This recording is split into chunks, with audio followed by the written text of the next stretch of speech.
Hello and welcome to the Animal Intuitive Show. This is Angelo Webb, the Animal Intuitive, and today I'm going to be talking with you more about the 5-element theory from traditional Chinese medicine and how it applies to your pets. In particular, I'm going to be focusing in on fire element since we are in the fire element season of summer. So stay tuned. I'm also going to be able to do some animal communication. So if you want to participate in that or you just want to observe, we will be doing that as well. Come on, all you doggies, won't you walk with me? I'm the puppet dog.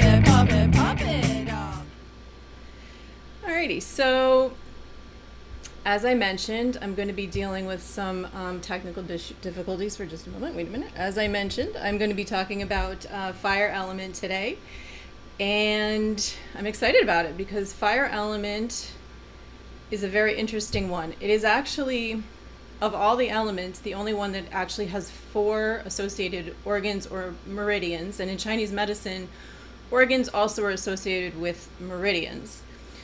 So I'll get into that a little bit more as I go along. I did do an overview of all of the 5 elements in my last episode, but I wanted to, because people really gave me a good response and mentioned that they wanted to know more about it, I wanted to go more in depth into the different elements.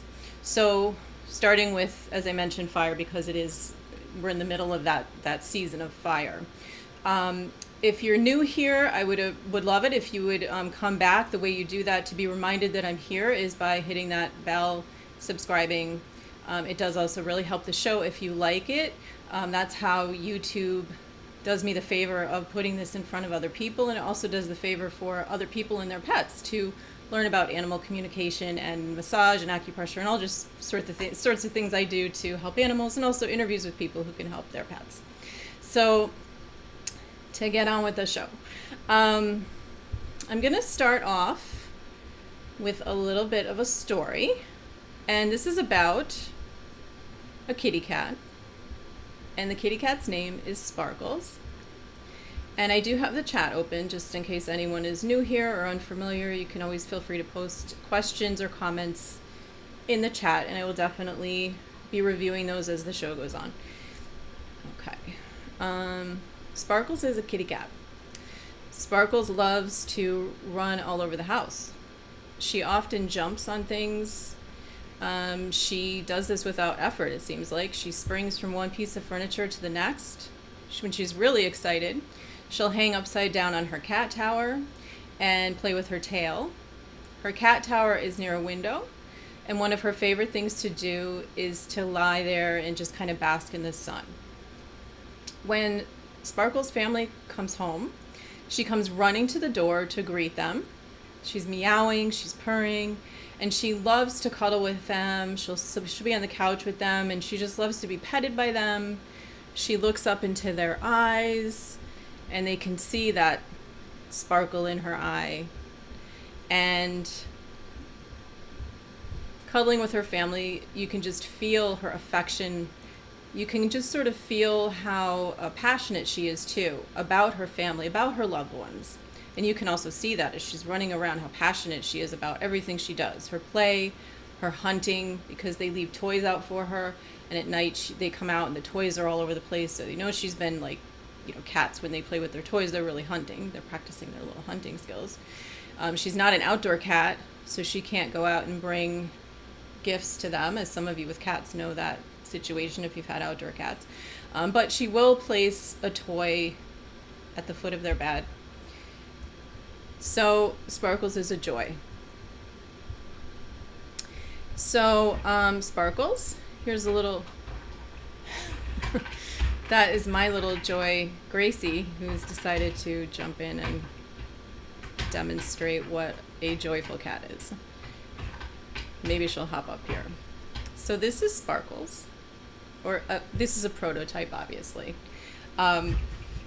I wanted to kind of go to the extreme end, so I didn't use any of my clients because a lot of times with 5-element theory, animals and humans, because actually 5-element theory really, it first was applied to humans, and then we can also apply it to animals. But with people and humans, five element theory, you will often have where there's an element that you're two of an element. So you might be both fire and water, or you might be mostly fire but have some water. So I just wanted to do a prototype for this example that was like an extreme fire so that you could really get a picture of it. So this is my first demonstration of these sparkles. So you can see those eyes, those bright eyes, she's stretching. I even made a red. I even chose a red sparkles. Okay. So I'm going to come back to sparkles in a bit, but just to tell you a little bit about fire element. So fire element, this is the symbol for it in Chinese. Here we go. And fire element is considered the monarch of the body. And this is because fire element controls the circulation of the blood, and chi. So chi is that vital kind of life force energy that we think of. Some of you have heard of that if you do things like energy work. It's something that it's not really tangible. You can't, put your finger on it, but it's the chi. It's the, you're born with a certain amount of it. It courses through you. It's when we want to optimize it. It controls the blood vessels, just like in Western medicine. So the heart controls the pumping of the blood. So there is there's a Western medicine component of it. So you can see that in traditional Chinese medicine, how these things, they line up together, but then there's a little bit of a different take on it in traditional Chinese medicine. Okay, so the heart controls the vascular system. In traditional Chinese medicine, though, heart also houses the mind. So it's in control of mental health issues, and it's related to that Shen, the mind. So I'll be using that word. It opens to the tongue, and I'm going to get more into this. It regulates heat in the body. It governs sweating and panting. And many animals, such as dogs, they pant to keep cool. They reduce body temperature this way. And there is the animals, there's a little bit of a myth that they don't sweat. Well, there is sweat on the bottom of the paw pads things, so there is a little bit of sweating. So, okay. So I got into all of this just to mention because I do acupressure for animals, and acupressure points are associated with channels on the body that carry the chi around the body. And our goal in acupressure is to help to unblock block chi. So the reason we talk about these elements and the chi and the meridians is because we want to better understand, okay, let's get to the root cause. What's with this individual? Where are their weaknesses? What's the kind of thing that could be off in them? What's off balance? How do we get that on balance? What do they have too much of or too little of? So you can have too much heat, too much fire, or you can have too little. Or you can be, right in balance. And that's ideal.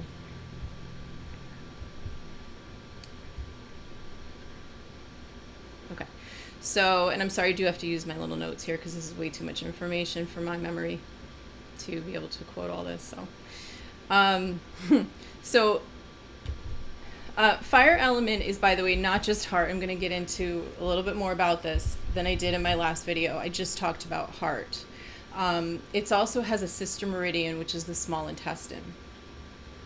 I'm going to talk more about that in a moment.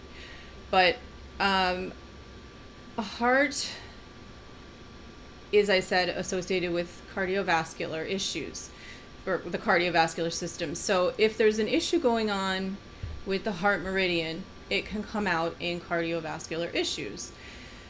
So things that you want to look for, which hopefully you can catch prior to their becoming a bigger problem. So maybe when the chi is when the meridians are sort of blocked maybe, or something's out of balance, when the fire's too much, too little, before it gets into a bigger problem.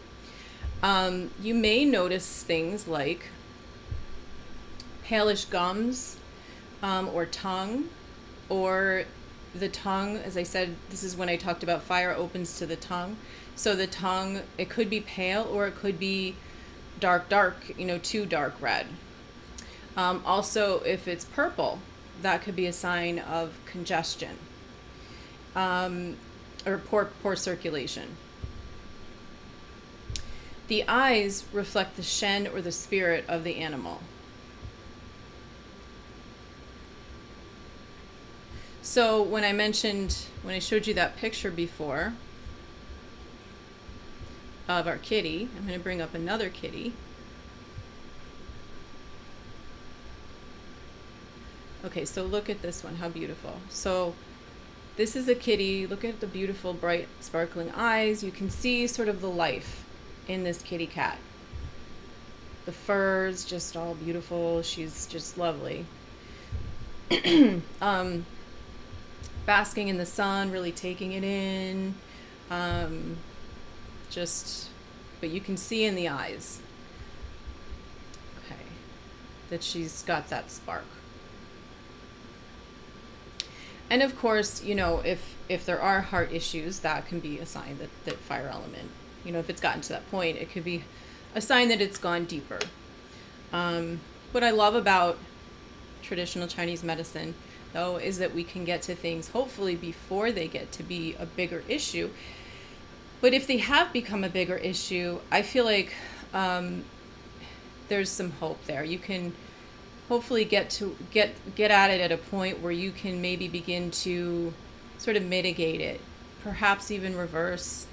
And I'm not saying that Western medicine does not have a place. I am just saying that I feel like it's wonderful to have these options of things like acupressure, and also traditional Chinese medicine would include herbs and some other things. So, you might also notice excess heat, like in the ears, and separation anxiety would be a behavior.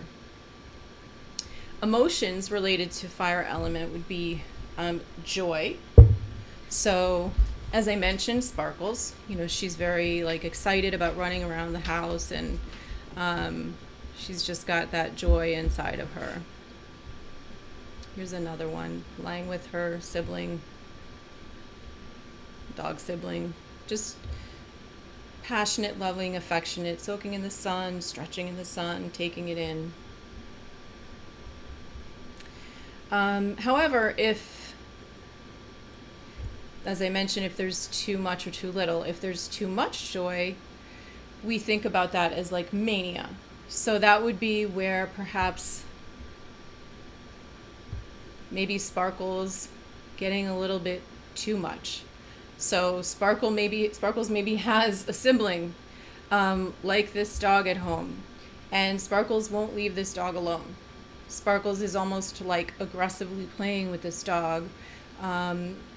She's acting like maybe she thinks she's playing, but it's not really appreciated, and she can't sort of back off. Maybe she's jumpy, so you go to pet her and she's just, reacts really quickly, jumps back. That can be a sign of excess heat.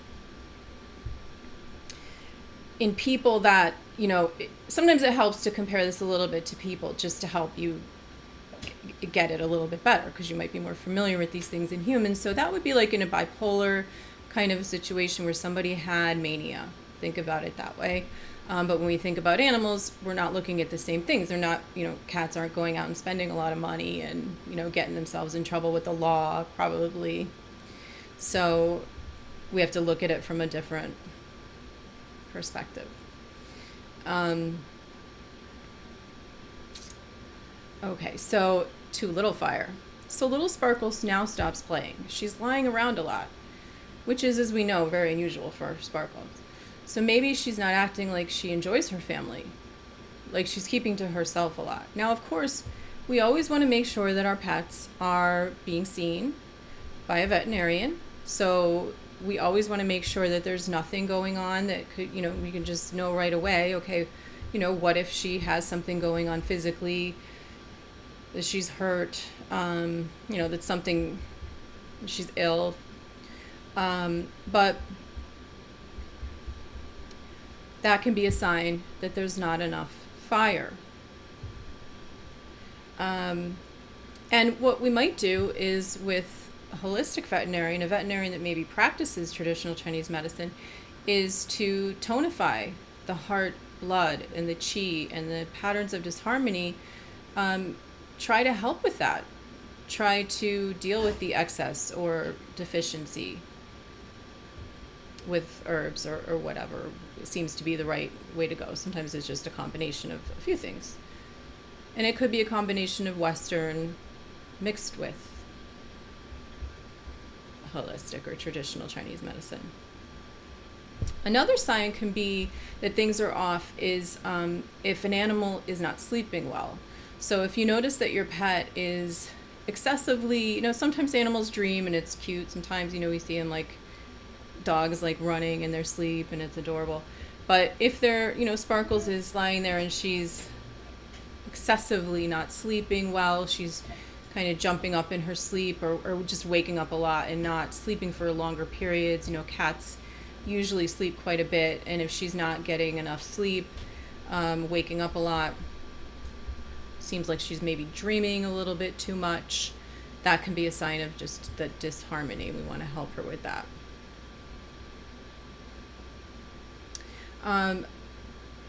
So emotional issues related, to get a little bit more into that, can be worry and trust issues as well.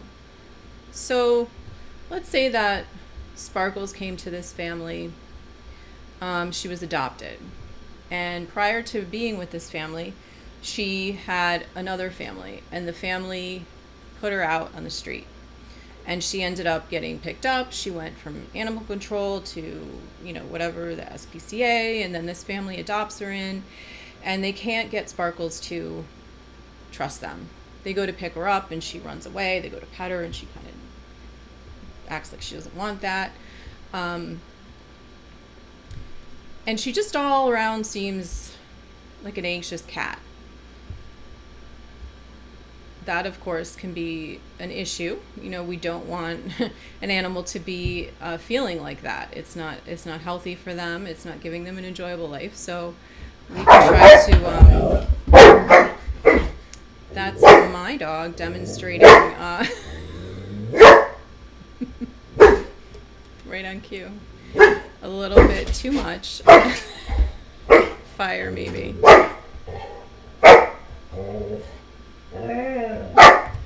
So German Shepherds sometimes, one of their issues can be too much fire. And I forgot to put him in the other room, so that's my bad. But he demonstrates right on cue. Okay, so the reason that the tongue, we talk about the tongue, is an offshoot or rudder of the heart, we say. So for a human, we talk about, I mentioned the mania thing. So if a person has too much fire and they're talking, imagine that. Now apply that to an animal. Maybe it's excess barking or meowing. Maybe it's a bird that's squawking a lot, or a horse that's making a lot of sounds, winnowing. I forget that word. Probably saying that wrong. So the tongue can tell us some interesting things, but tongue is actually an interesting thing. Some people just really go deep into studying the tongue. It's part of the assessment process. When I meet with an animal, we do an assessment with them, and it involves looking at the tongue, looking at the gums, and taking the pulse. It's just part of it. So that mania can also just be boundary issues. It can be a dog that just won't leave you alone, like wants excessive attention, won't, jumps on people when they come over. It gets to be annoying and they won't stop it. Okay.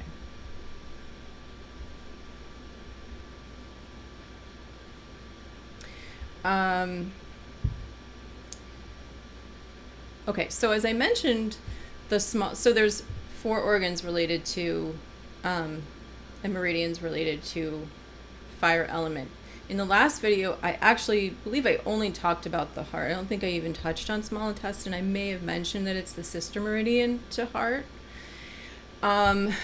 So I'm not going to go quite as deep into these other three because heart is, as I said, it's the monarch. It's the one that we really think of when we think of heart.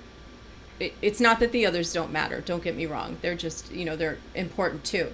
But I don't think you want me to go deep, deep, deep. And that could be, a little bit much for this, for this YouTube and podcast purposes. So I'll give you a little overview. So small intestine is the sister meridian to heart. So all the meridians have a paired organ. So sister meridian to heart is small intestine, and the physical role of the small intestine is to separate turbid from clear fluids. It's therefore, in traditional Chinese medicine, thinking about it is that it's separating clear from muddy thoughts and receives and transforms nutrients. So this connects the small intestine to the heart because the heart houses the mind. And so it's in charge of mental health. So that's the connection. So all of these different meridians have an optimal flow of qi time. So it's really interesting. Within a 24-hour period, there's a 2-hour window where each of these meridians it's their time. So it's 11 a.m. to 1 p.m. for the heart meridian. And then right after that, 1 p.m. to 3 p.m. for small intestine. So, some believe that that's a good time to work on acupressure points for these meridians during that optimal flow of qi time.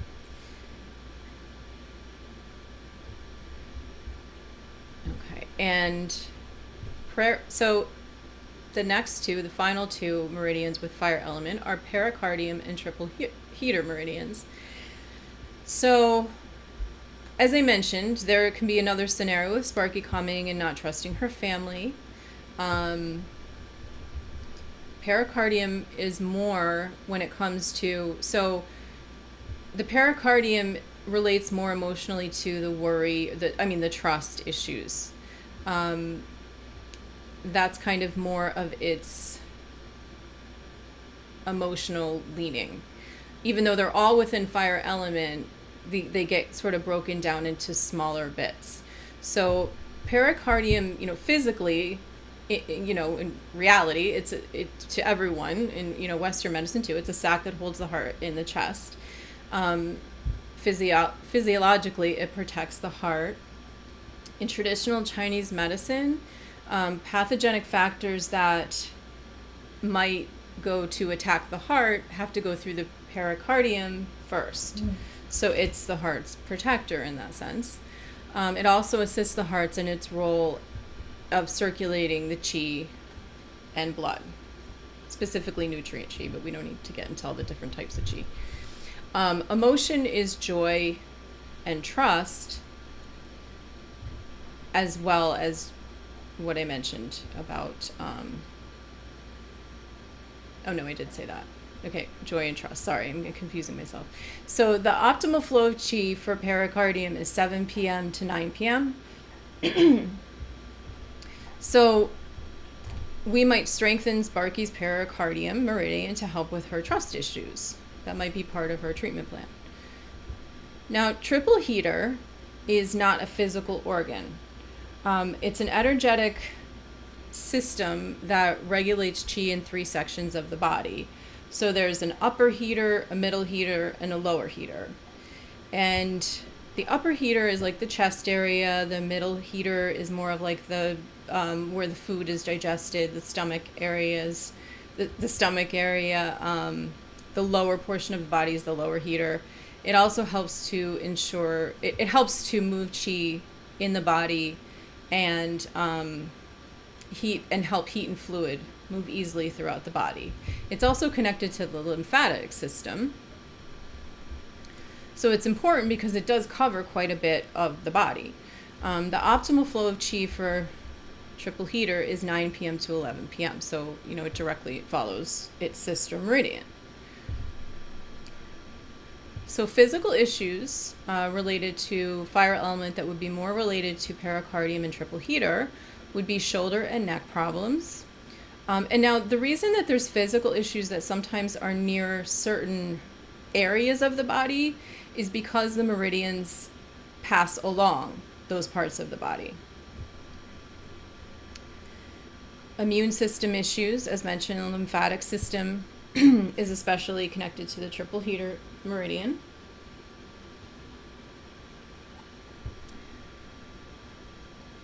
Tension in the upper chest, TMJ, shoulder and elbow soreness, stiff neck and head, and slow or fast metabolism, edema. And then emotional issues would include nervousness, lack of trust, I never say this right, timidity, did I say it? Timidity, yes, anxiety. Okay. So any questions or just, I don't know, revelations about your own pets as you listen to this? Does anybody think they have a fire element animal as they're listening to this, or an animal that has at least partly fire element? I would love to hear it in the chat, or if you're watching this later, I'd love to see it in the comments too. I always check the comments and I will respond. I'm always curious.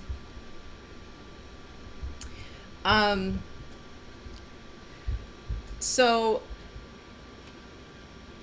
I also just wanted to show you, oh, I thought I had another picture here. So another just sort of picture of a kitty with, I don't know why I chose all pretty much cats for this. I could have branched out a little bit, but since I started with sparkles, this would be a cat who's really into its, like, it's really focused on its like getting what it wants, its hunt. I mean, granted, it looks like it's trying to eat grass right now, but it's a pretty good, I couldn't really find one where it was like a hunting, but it's a pretty good representation of a cat who has fire element working. It's on its hunt. Okay, so, and here's one more. It's so gorgeous. Look at the sparkly eyes, sort of bright. They're engaged with you. You know, that's something to also keep in mind. If your pet seems kind of like, when you're looking at them, just sort of a little checked out, like they're not really connecting in with you, that can be a sign that the fire element needs some tonifying. And this stuff doesn't have to be, you know, scary. Like, I don't want it to scare anyone, because I think that's the thing that makes me gravitate towards traditional Chinese medicine, is that you can help animals and people before it gets to that point where maybe it's going to be more difficult to get the system back in order. So you might pick things up, but hey, there's some hope we can do something. Okay, so I also wasn't sure if anybody wanted me to talk with any of their pets. I didn't see that in the comments, but I don't want to. Okay, so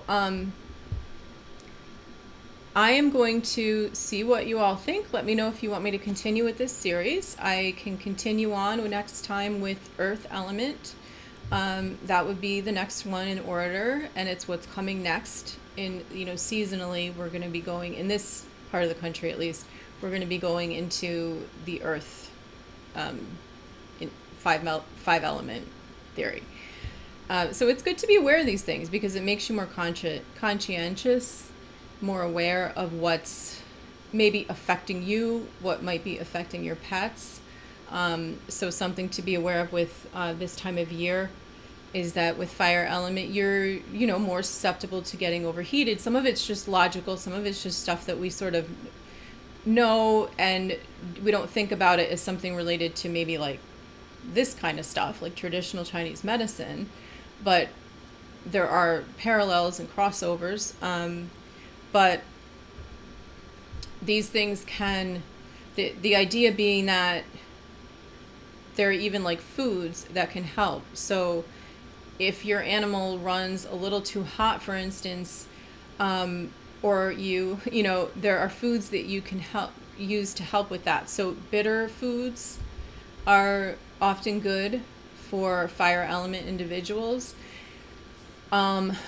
With dogs and cats and other animals, that can be a little bit more difficult than people, because a lot of the foods that you would ingest for a human to help balance that out, you can't really give an animal. So,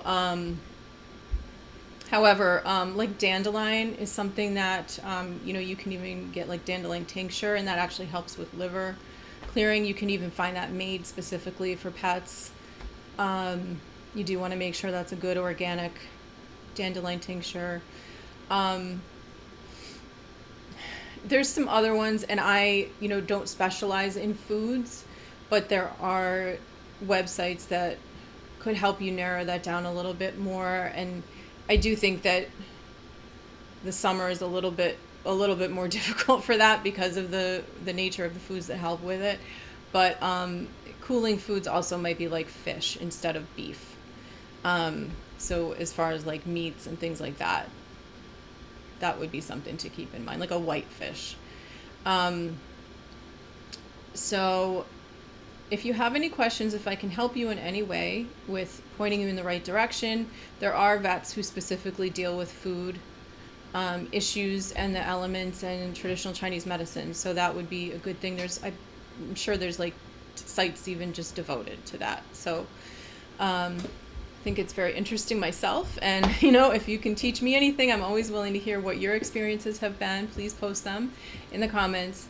And if you're interested in connecting with me for any of the things that I do, like animal communication, which I do at a distance, I do teach privately and in groups at a distance right now. Feel free to reach out to me. You can contact me at Ann with an E at intuitivetouchanimalcare.com, or just go to my website, intuitivetouchanimalcare.com, and you can book a session there.